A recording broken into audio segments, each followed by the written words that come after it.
जय राधा माधो, जय कुंज बिहारी। जय राधा माधो, जय कुंज बिहारी। जय गोपी जन बल्लभ, जय गोपी जन बल्लभ, जय गिरवर धारी। जय राधा माधो, जय कुंज बिहारी। जय राधा माधो, जय कुंज बिहारी। स्वागत है दोस्तों आपका अपना YouTube channel God is true में। आज हम सुनेंगे श्रीमद् भागवत गीता का दूसरे अध्याय का महात्म्य। श्री भगवान कहने लगे, लक्ष्मी, प्रथम अध्याय के महात्म्य का उपाख्यान मैंने सुना दिया। अब अन्य अध्यायों के महात्म्य का श्रवण करो। दक्षिण दिशा में वेदवेता ब्राह्मणों के पुरंदरपुर नामक नगर में श्रीमान देव शर्मा नामक एक विद्वान ब्राह्मण रहते थे। वे अतिथियों के पूजक, स्वाध्यायशील, वेद शास्त्रों के विशेषज्ञ, यज्ञों का अनुष्ठान करने वाले और तपस्वियों के सदा ही प्रिय थे। उन्होंने उत्तम द्रव्यों के द्वारा अग्नि में हवन करके दीर्घ काल तक देवताओं को तृप्त किया, किंतु उन धर्मात्मा ब्राह्मण को कभी सदा रहने वाली शांति न मिली। वे परम कल्याण में तत्व का ज्ञान प्राप्त करने की इच्छा से प्रतिदिन प्रचुर सामग्रियों के द्वारा सत्य संकल्प वाले तपस्वियों की सेवा करने लगे। इस प्रकार शुभ आचरण करते हुए उनके समक्ष एक त्यागी महात्मा प्रकट हुए। वे पूर्ण अनुभवी शांत चित्त थे। निरंतर परमात्मा के चिंतन में संलग्न हो वे सदा आनंद विभोर रहते थे। देव शर्मा ने उन नित्य संतुष्ट तपस्वी को शुद्ध भाव से प्रणाम किया और पूछा, महात्मन, मुझे शांतिमयी स्थिति कैसे प्राप्त होगी? तब उन आत्मज्ञानी संत ने देव शर्मा को 100 ग्राम के निवासी मित्रवान का, जो बकरियों का चरवाहा था, परिचय दिया और कहा, वही तुम्हें उपदेश देगा। यह सुनकर देव शर्मा ने महात्मा के चरणों की वंदना की और समृद्धशाली 100 ग्राम में पहुंचकर उसके उत्तर भाग में एक विशाल वन देखा। उसी वन में नदी के किनारे एक शिला पर मित्रवान बैठा था। उसके नेत्र आनंद तिरेक से निश्चल हो रहे थे। वह अपलक दृष्टि से देख रहा था। वह स्थान आपस का स्वाभाविक वैर छोड़कर एकत्रित हुए परस्पर विरोधी जंतुओं से घिरा था। जहाँ उद्यान में मंद मंद वायु चल रही थी, मृगों के झुंड शांत भाव से बैठे थे और मित्रवान दया से भरी हुई आनंदमयी मनोहारिणी दृष्टि से पृथ्वी पर मानो अमृत छिड़क रहा था। इस रूप में उसे देखकर देव शर्मा का मन प्रसन्न हो गया। वे उत्सुक होकर बड़ी विनय के साथ मित्रवान के पास गए। मित्रवान ने भी अपने मस्तक को किंचित नवाकर देव शर्मा का सत्कार किया।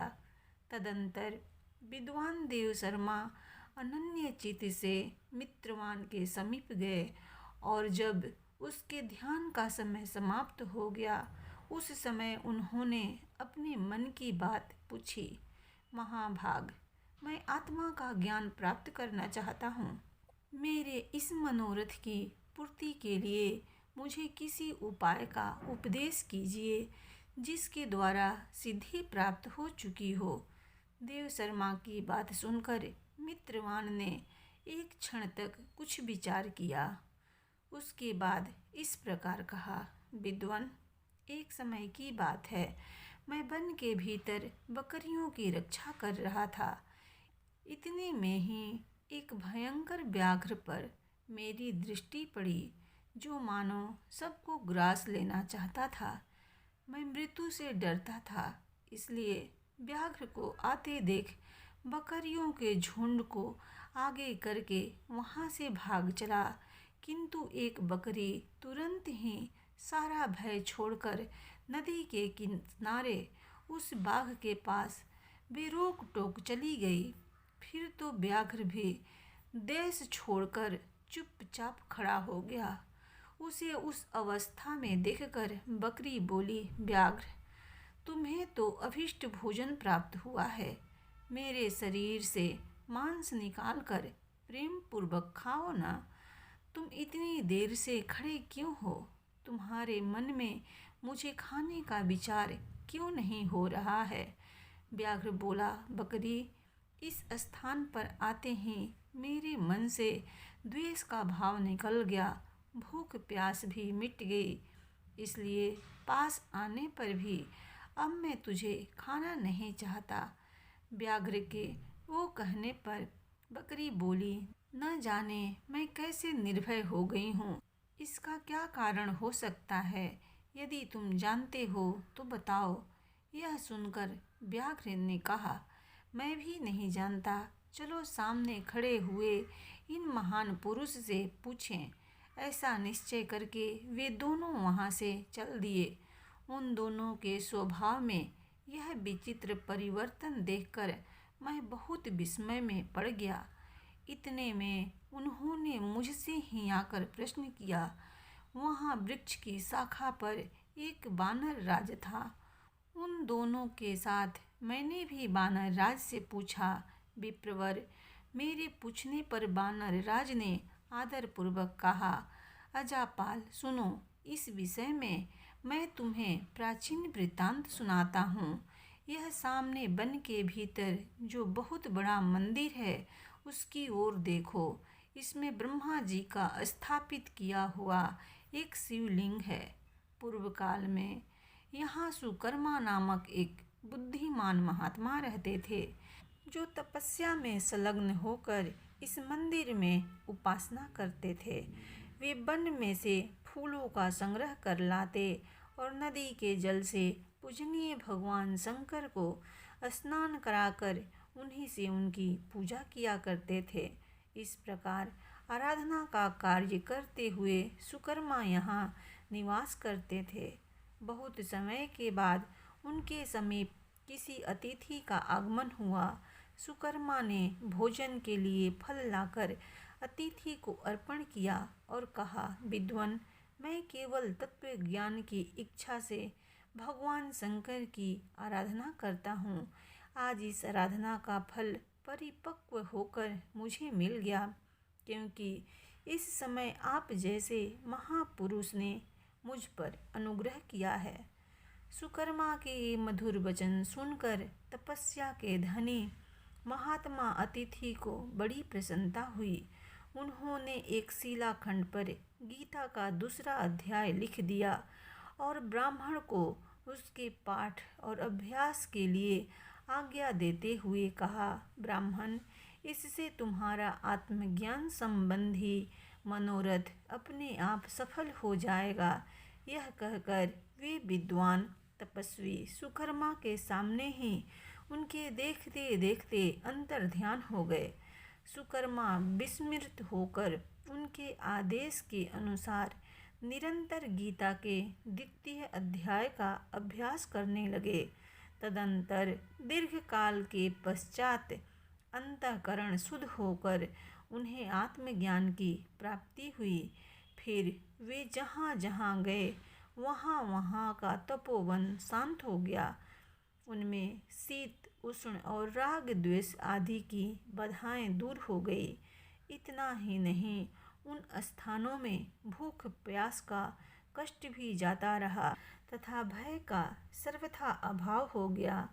यह सब द्वितीय अध्याय का जप करने वाले सुकर्मा ब्राह्मण की तपस्या का ही प्रभाव समझो।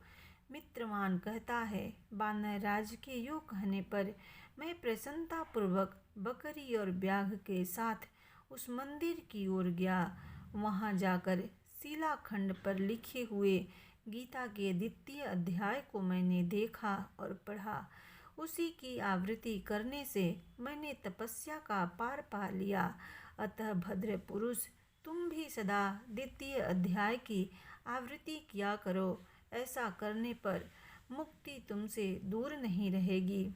श्री भगवान कहते हैं, हे प्रिय मित्रवान के इस प्रकार आदेश देने पर देव शर्मा ने उसका पूजन किया और उसे प्रणाम करके पुरंदरपुर की राह ली।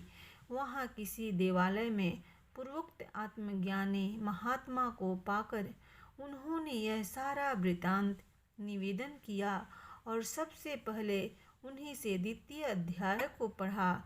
उनसे उपदेश पाकर शुद्ध अंतःकरण वाले देव शर्मा प्रतिदिन बड़ी श्रद्धा के साथ द्वितीय अध्याय का पाठ करने लगे। तब से उन्होंने प्रशंसा के योग परम पद को प्राप्त कर लिया। लक्ष्मी, यह द्वितीय अध्याय का उपाख्यान कहा गया। इस प्रकार श्रीमद्भागवत गीता के दूसरे अध्याय का महात्म्य संपूर्ण हुआ। प्रेम से बोलो भगवान विष्णु की जय।